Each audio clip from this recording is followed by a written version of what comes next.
everybody, welcome back to the channel. Thank you so much for tuning in today. I greatly appreciate it. As you can tell by the title, this is the October subscriber pick for the Pattern and Focus, which is McCall's pattern company, and this month it was 7624.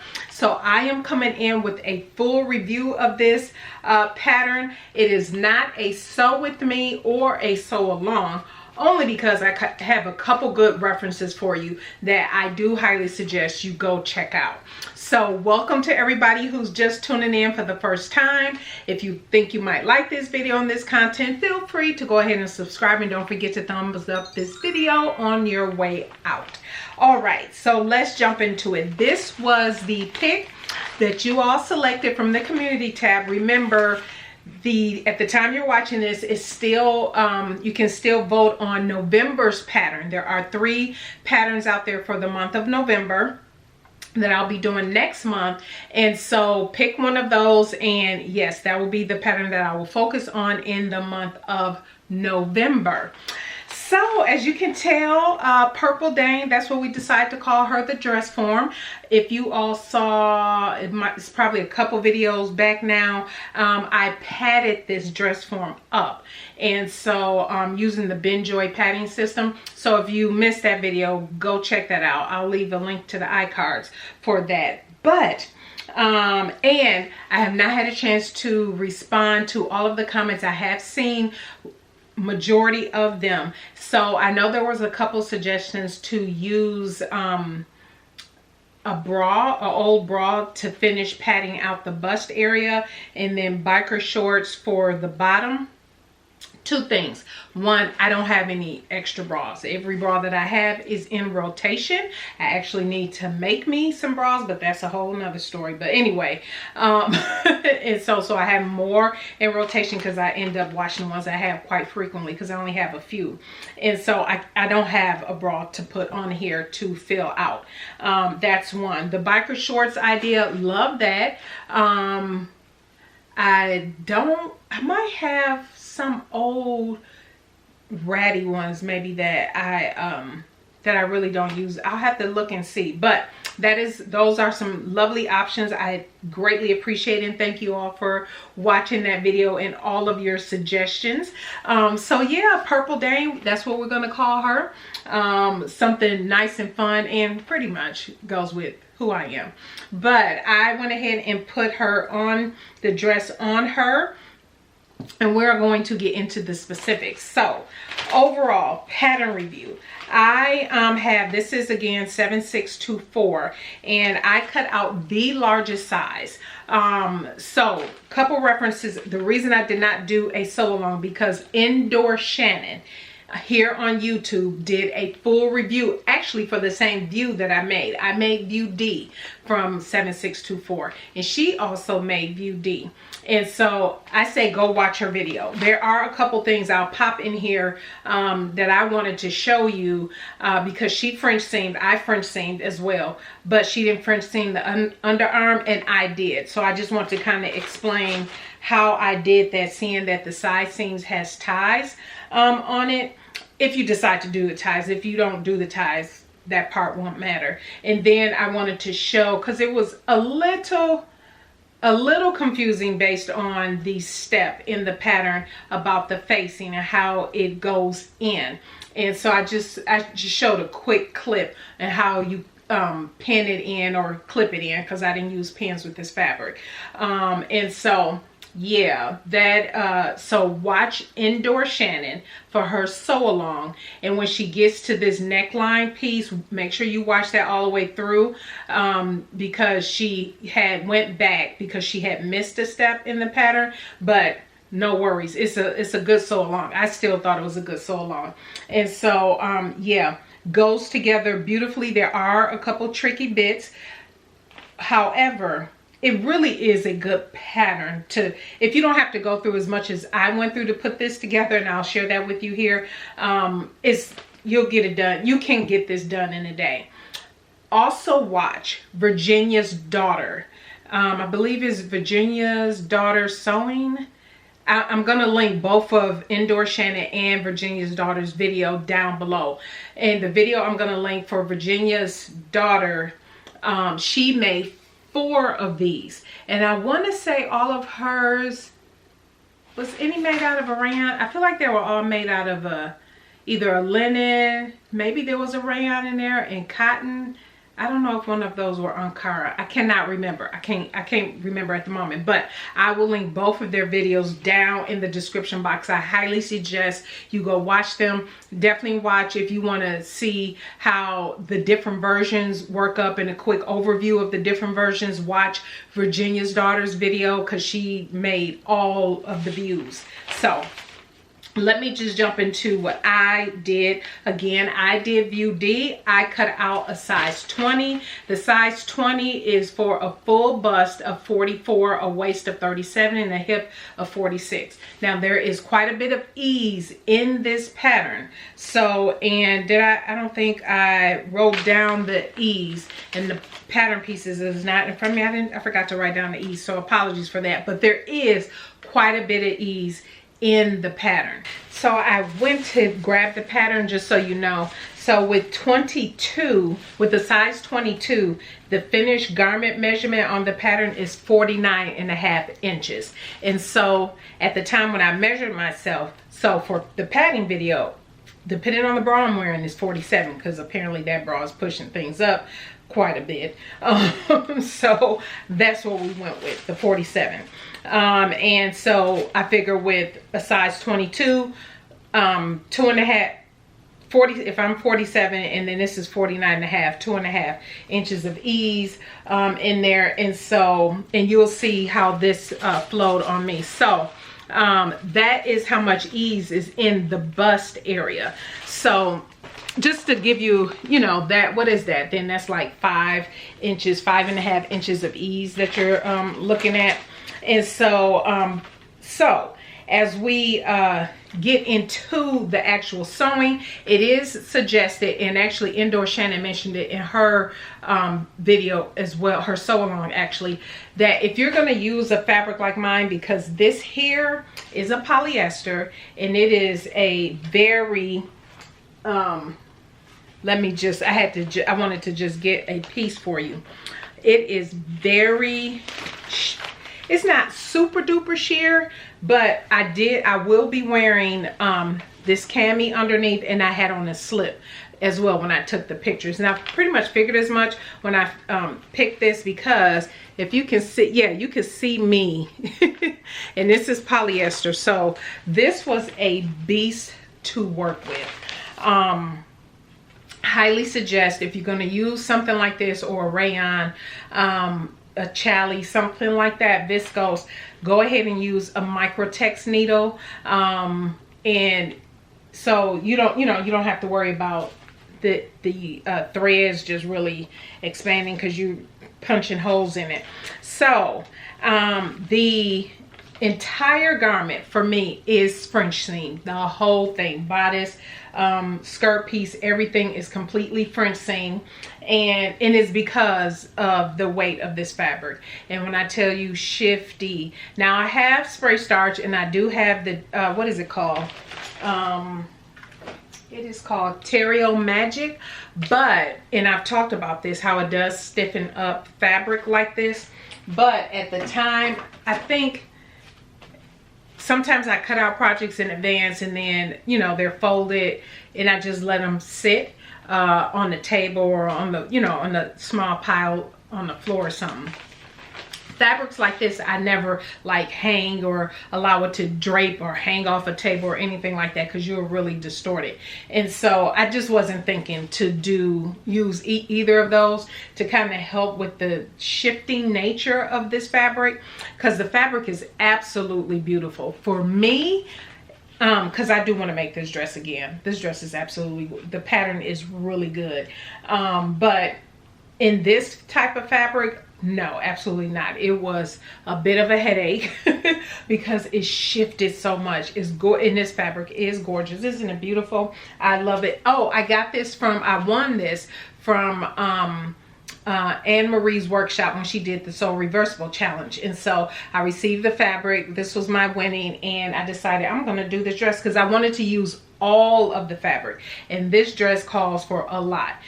For over this size, you are looking at 60-inch wide.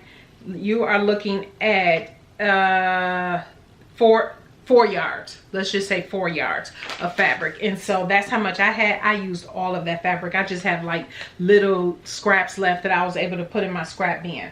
But yes, so I used all of the fabric. And I also added the ties, and you'll see that in the photos as well. I added the ties in the back. It has sleeve bands, which I like, which adds a little bit more structure to the bottom of the sleeve. I do like that. I like how that looks. It's a grown-on sleeve, as you can tell, so you don't have to worry about setting in sleeves. You do have the band on the front, and then when you're putting in this front waistband, front facing here, that was a little tricky, but I will show that, and I'm going to show the inside of the garment because there is an elastic guide in the pattern. I typically don't use elastic guides.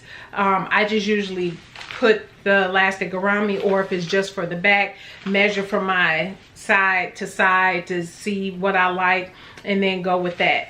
And for me, I did that, and it measured out to, I put it on the elastic guide, and that came out to me cutting out for the size 16 for the elastic in the back.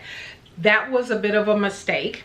I should have probably used maybe size 20, and this is why, because once it was time for me to put this on, you have the elastic in the back. If the elastic was just maybe 2 inches longer, I had to like really shimmy it over my breast area because I use that smaller elastic in the back.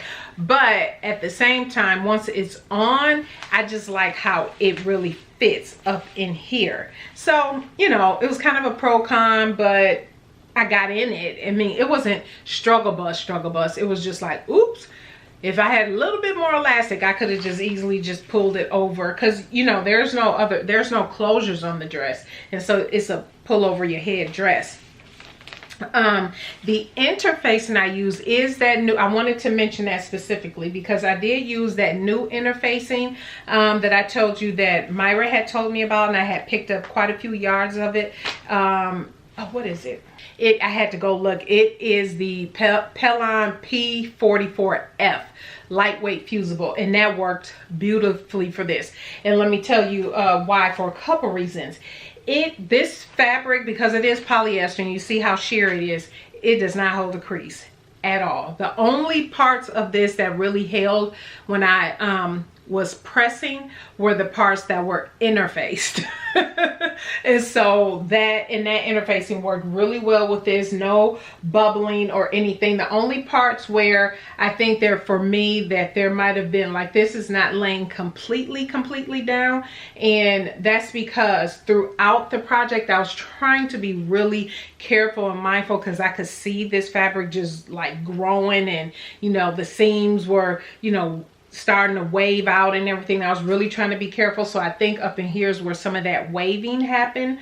But one, you know, got the interface and everything on there, and then it kind of settled from there. What else do I absolutely love about this? I like the elastic in the back. I like the band detail. You really can't see in mine because I used all one, because you do have the versions where these, your sleeve and the front facing can be a different contrast, along with the waist being a different contrast. But yes, I absolutely love it. So I'm gonna take this off and flip her on the inside. Okay, I'm gonna hold this part up just so you can see. So when you attach the bodice to the skirt pieces, you create a casing for the back. That's where the elastic goes through, right? And so once you're finished with that, you just pretty much leave the seam raw. And Indoor Shannon mentioned this as well, and I was like, yeah, why would we want that raw? That's not too clean. And so I just added my silk binding on the raw edges so that it is completely finished. So this is the back, and that's where the elastic is in there. But all around the waistline is how I finished it off. And so as you can tell, when you do that front face, well, you probably can't tell because my fabric is so busy, but when I'm gonna show you the clip where how you lay this in. Okay, so I want to kind of show you when you're attaching that neck piece. It's in the picture, you'll notice that you're looking at the wrong side of the fabric, even though it says attach right side to right side.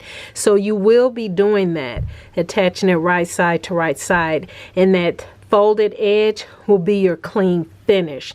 So once you stitch those pieces together, and then you'll stitch that down, and I would suggest stitching it from the outside so you can follow a clean line of stitching, so it doesn't look wonky on the outside. But yeah, that's how you would attach that, because it was a little confusing a little bit, but then yeah, I figured it out and it was fine. But that's what you're doing.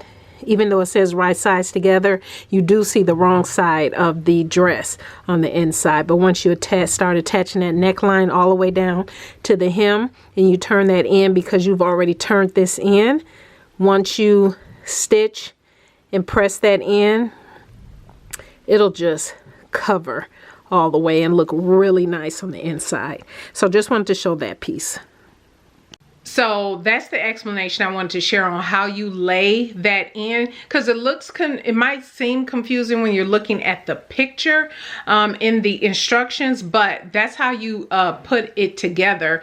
And so when you get ready to turn that up, and then you have the folded edge of your facing to put down, you're supposed to just, you know, stitch like I've done all the way around. I believe the instructions say stitch in a ditch, but I didn't do that.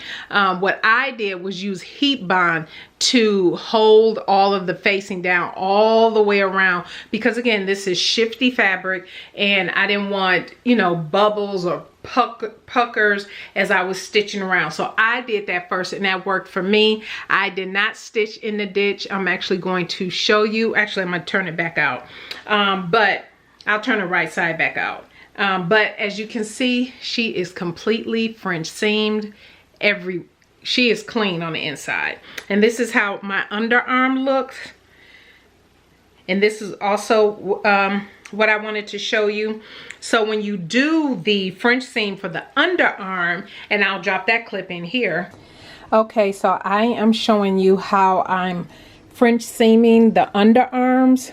So what I am doing, it is right or wrong sides together. So without the tie, it's wrong sides together, the front and the back bodice. However, because you want that, make sure the tie is enclosed, you attach that tie on the outside of your back piece first. Make sure that's on there. So then now if I move the tie inward, so now I'm gonna move the tie inward. So that's the back. Here's the front. And then as you French seam, this is that underarm piece, remember? So when you do your French seam and you stitch, you are catching the tie. And then when you flip it to the right side and then you stitch it, it'll be fine. It'll be in the right spot. So when you do that, you do have more bulk. So if I'm holding this up, so here's the sleeve and then here's the underarm. Mine is completely French seam, but you will have bulk where that tie is. And like I say in that short clip, you attach the tie on the outside as opposed to the inside. So once you do the French seam, you know, the tie is on the right side in the finished garment. So that's what I did. Whole thing is French seam, underarms, arms, everything. The shoulders, she is completely French seam. And so yeah, that is the dress. I have not hemmed her. I am going to show you a clip here where, because this fabric grows so much, The hem and the bottom of my facing band is not even, and so at the time that I'm recording this, because I'm wearing this to our I'm in a women's Bible study group, and our wrap up is coming up, and so I'm wearing this to that last day, and so I'm just gonna let it hang and let the skirt continue to do what it's gonna do, and then I'm gonna use that same white binding, and I'll even her off, and then I'll use the white binding on the bottom to just to hem her. Bias binding is what I'll use to hem her, but I absolutely love it. The ties, everything. This is beautiful. Thank you all. This was a wonderful, wonderful, wonderful pick.